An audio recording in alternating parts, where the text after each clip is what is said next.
I had taken that road dozens of times before, a narrow mountain road in Romania, winding through dense forests and steep cliffs. Locals avoided it at night, but I never believed in superstition. That night, I was returning late from work, exhausted, my mind on autopilot as the headlights cut through the darkness. The fog started suddenly. Not slowly, not naturally. One moment the road was clear, the next it was swallowed by thick white mist, so dense it felt like driving into a wall. I slowed down, gripping the steering wheel tighter, trying to focus on the faint lines of the asphalt.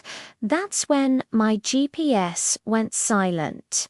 The voice cut off mid-sentence, the screen froze, flickered, and then went completely black. No signal, no service, just static silence. I checked my phone. No bars.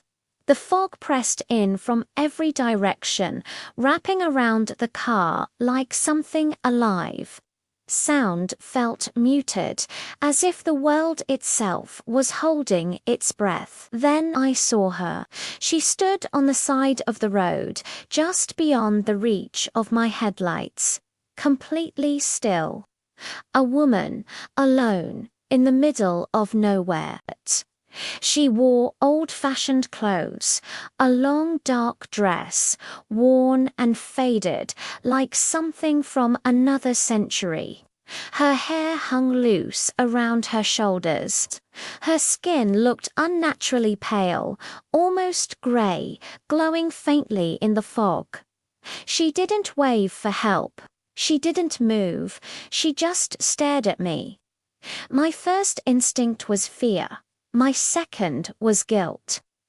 Who leaves someone stranded out here at midnight? I slowed down. Every warning voice in my head screamed at me to keep driving, but my foot pressed the brake anyway. The car rolled to a stop a few meters ahead of her. I rolled down the window. "Are you okay?" I asked. She didn't answer. She lifted her arm slowly and pointed toward the forest. The trees behind her were nothing but black shapes disappearing into fog. There was no path, no road, nothing. I blinked, and she was gone. Not walking away, not fading, gone. My heart slammed against my ribs. I slammed the window shut, hit the gas and sped forward, tires screeching slightly on the damp asphalt. The fog thickened instantly. The road ahead seemed endless, looping unnaturally. Turns felt wrong. Familiar landmarks were missing.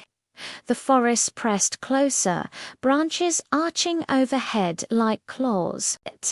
Then the engine sputtered once, twice, and died. The car rolled forward silently before stopping on its own.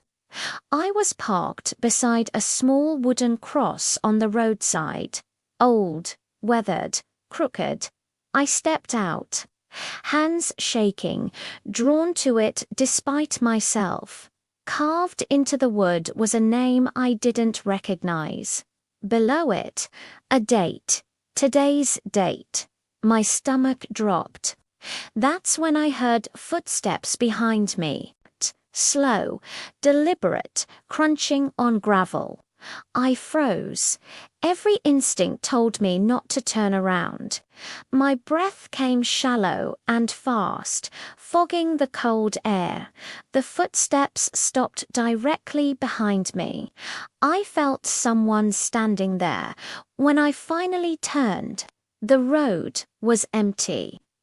My chest heaved with relief that lasted only seconds, because when I got back into the car, she was sitting in the back seat, so close I could feel her breath on my neck. Her face was calm now, almost kind.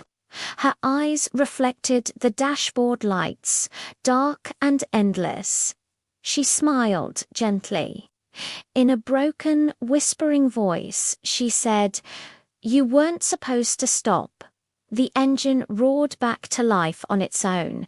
The headlights flared bright. The fog vanished. I don't remember driving home. I don't remember passing the town, the lights, or parking the car. The next thing I knew, I was sitting in my driveway, hands locked on the steering wheel, dawn creeping over the horizon. I checked the back seat. Empty. The GPS was off. I told myself it was exhaustion, stress, a hallucination, but every night since then, at exactly midnight, my GPS turns on by itself. No destination selected. No sound, just a blinking route leading back to that road. And sometimes, in the reflection of the rearview mirror, I swear I see her sitting there, waiting for me to make the same mistake again.